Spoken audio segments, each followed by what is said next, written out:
예, 여러분 안녕하세요. 재테크 닥터 주영남입니다. 자, 부동산학개론을 우리가 이제 강의를 시작했습니다. 기초과정인데요. 오늘은 자, 두 번째 강의죠. 여러분 그 제2장인데요. 자, 부동산의 개념과 분류입니다. 이 부분은 일단 한 문제 정도는 나온다라고 보셔야 돼요. 그래서 이 제2장은 정리가 많이 되셔야 되고요. 그래서 이제 별을 3개를 붙여볼게요. 거의 매년 나오거든요.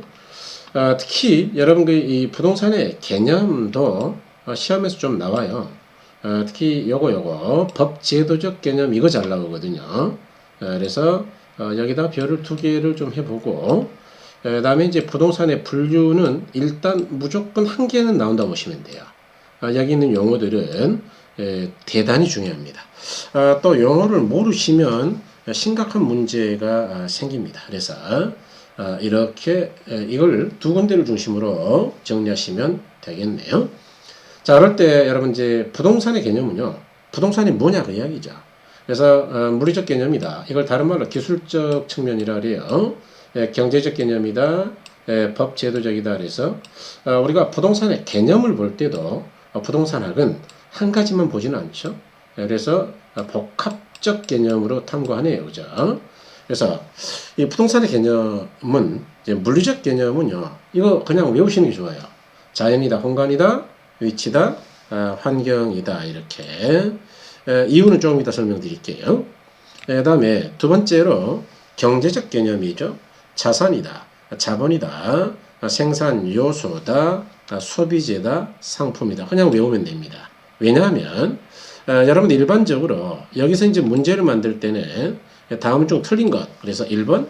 자, 부동산의 물리적 개념은 자연이다, 공간이다, 소비재이다, 상품이다, 환경이다. 그러면 틀렸죠. 왜냐하면 경제적 개념이 섞여 있잖아요. 이렇게 섞어서 내기 때문에 물리적 개념과 경제적 개념은 기억을 해버리셔야 된다. 기억. 그 다음에 세 번째가 이제 법제도적 개념인데 쉽죠? 이거 몇 번 읽어보면 기억되니까요. 여러분 이건 이제 민법 99조 이야기인데 여기 우리 시험에서는 꽤 자주 나왔어요. 그래서 우리가 부동산을 이야기할 때는 일단 협의의 부동산이 있고요. 준부동산이라는 게 있죠. 이 2개를 합해서 우리가 넓은 의미 광의의 부동산이라고 합니다. 그럴 때 협의의 부동산은 민법 제99조 제1항을 이야기하는데요. 민법 99조 1항에서는요. 부동산이라 함은 토지와 그 정착물을 말한다. 그래서 여기 써진 그대로죠. 그럴 때 땅을 모르는 분이 있겠어요? 땅? 토지? 그러면 정착물이 뭐냐 이야기죠. 영어로 fixture인데요. 정착된 물건이죠. 다시 말해서 토지에 정착되어서 이동이 쉽지 않은 거죠. 그래서 여기는 대표적으로 2가지로 나누는데 첫 번째가 건물이 있어요. 건물. 그 다음에 두 번째는 울타리, 담장, 축대 등등등 인간이 만든 공작물이 있다. 기타가 있다 그 이야기예요. 그럴 때 여러분 여기서 우리가 토지하고 건물은요. 우리 민법은요. 각각 별개의 물건으로 봐요. 그러니까 영국이나 미국처럼 하나의 부동산의 토지 건물을 포함하는 게 아니고 우리나라 등기부는 독일과 일본 독법체계이기 때문에 토지 등기부 따로 건물 등기부 따로 있단 말이에요. 그래서 이 둘을 각각 별개의 부동산으로 다룬다. 요거 시험이 나오고요. 그 다음에 준부동산은 민법을 공부하셔서 아실 거예요 아마. 여러분 준물권이라고 들어보셨죠?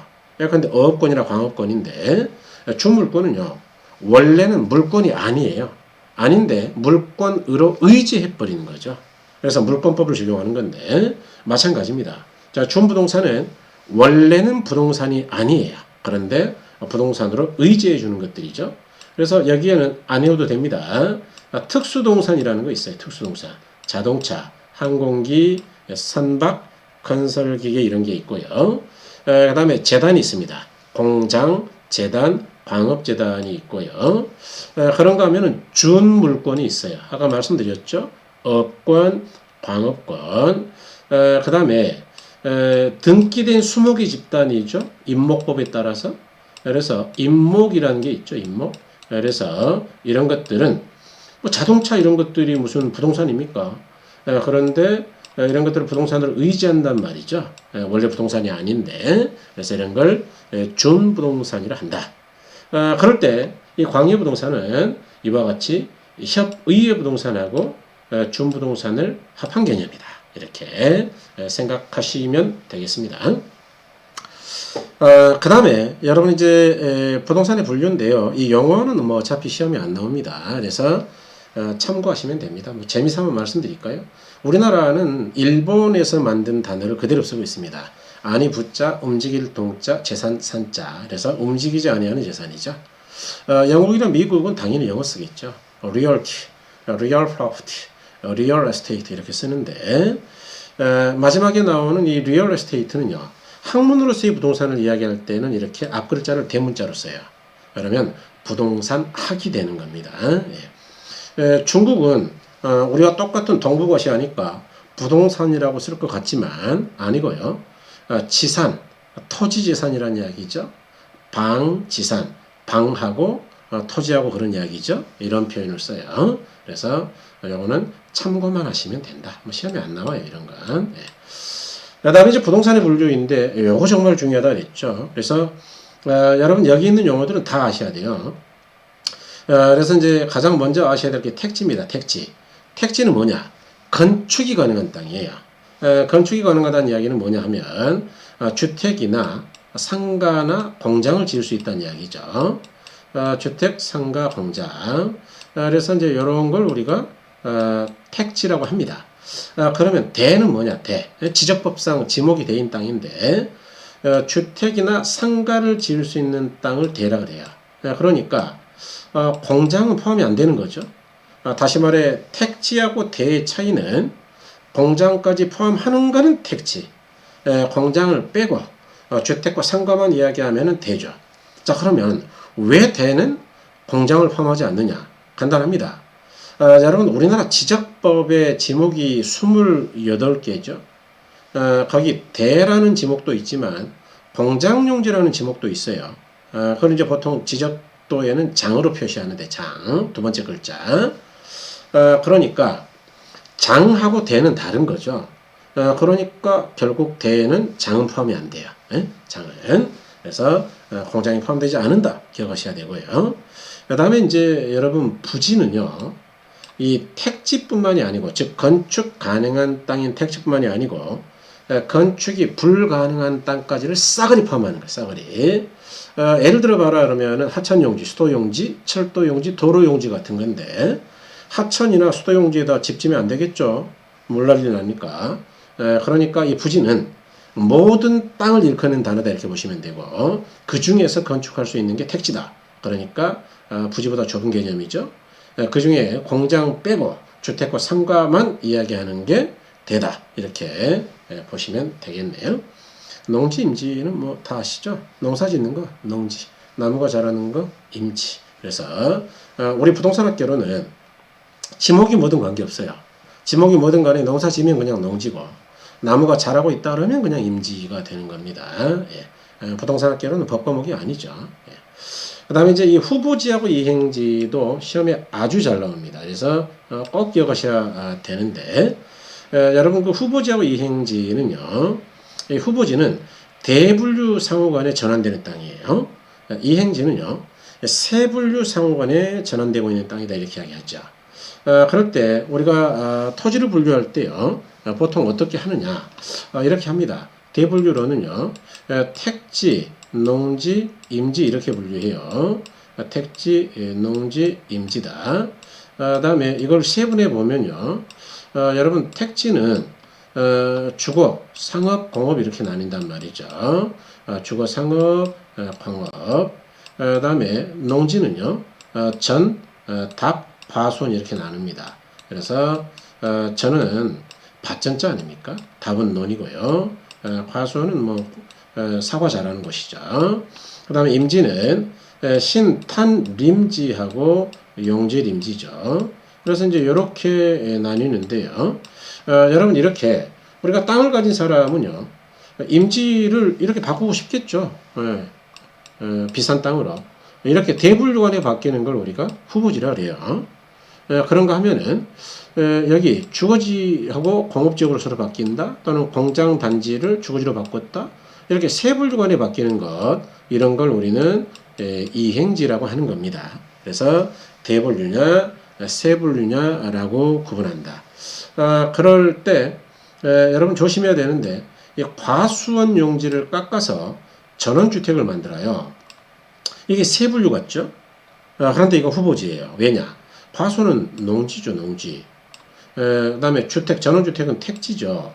그러니까 결국 이거는 농지가 택지로 바뀌는 겁니다. 그래서 결국 이행지가 되려면요, 여기 대분류 간에 경계가 있잖아요. 경계, 점선, 담벼락이 있는데 이 경계를 넘어가 버리면은 그거는 대분류 간에 바뀌는 것, 후보지예요.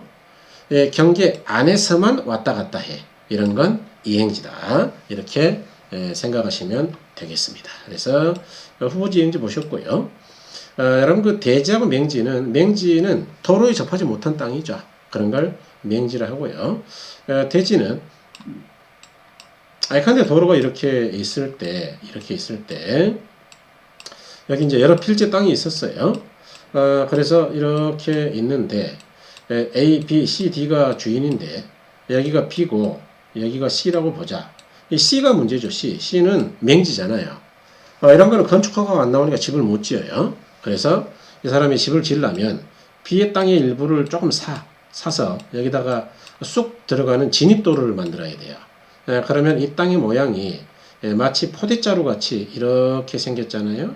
그래서 이런 걸 자루 대자를 써서 대지라고 하는 겁니다.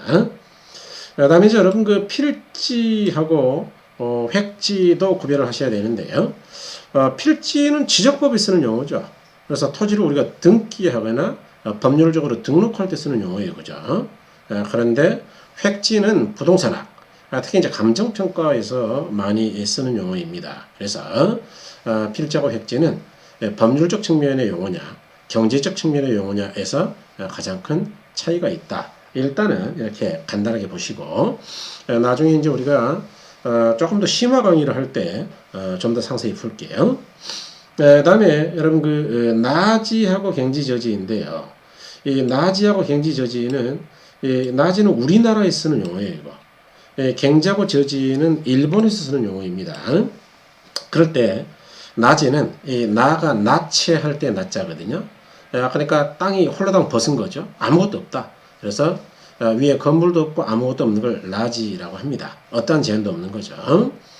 갱지는 똑같습니다. 자, 그런데 저지는요, 지상권이라든가 이런 제한이 있는 거예요. 그런 걸 저지를 한다. 그러니까 아무래도 나지나 갱지는 제한이 없으니까 가격이 비싸고, 저지는 지상권이라든가 저당권 등 또는 임차권 등의 제한이 있으니까 소유자가 마음대로 이용을 못하죠.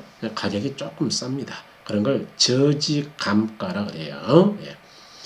여러분 이 건부지는요, 나지와 비교하시면 되는데, 자 이게 땅인데 아무것도 없어요. 이거 아무것도 없을 때 이거 나지라 그랬죠. 그런데 여기 건물이 있어요. 건물이 있을 때 이 땅을 우리가 뭐라 그러느냐, 건물이 부착된 땅이다 그래서 건부지라고 하는 겁니다. 건부지. 그러니까 건부지는 건물이 붙어 있는 것, 나지는 홀라당 벗은 것, 이런 이야기죠. 그 다음에 공지는 여러분 이렇게 이제 우리가 100평의 땅이 있을 때 여기다 건물을 100평짜리는 못 지어요. 소위 공법에서 이제 공부하시겠지만 건폐율의 제한이 있기 때문인데, 예를 들어 준주거 지역은 건폐율이 70%예요. 그러면 건물은 70밖에 못 짓는단 말이죠. 그러면 나머지 30은 비워놔야 되잖아요. 그래서 이렇게 비어있는 땅을 빌공짜 공지라고 하는 겁니다. 그래서 이런 걸 공지를 한다. 그 다음에 이제 뭐 나머지 유해주 현지 이런 것들은 뭐 중요하지는 않습니다. 이거는 심화 과정에서 보기로 하자고요. 그래서 오늘은 여기까지 보셨네요. 여기까지. 자, 그래서 이렇게 차차차 우리가 깊이를 더해 가자고요. 여러분 수고하셨고요. 자, 2강은 여기서 마치겠고 다음 3강에서 뵙도록 하겠습니다. 수고하셨습니다.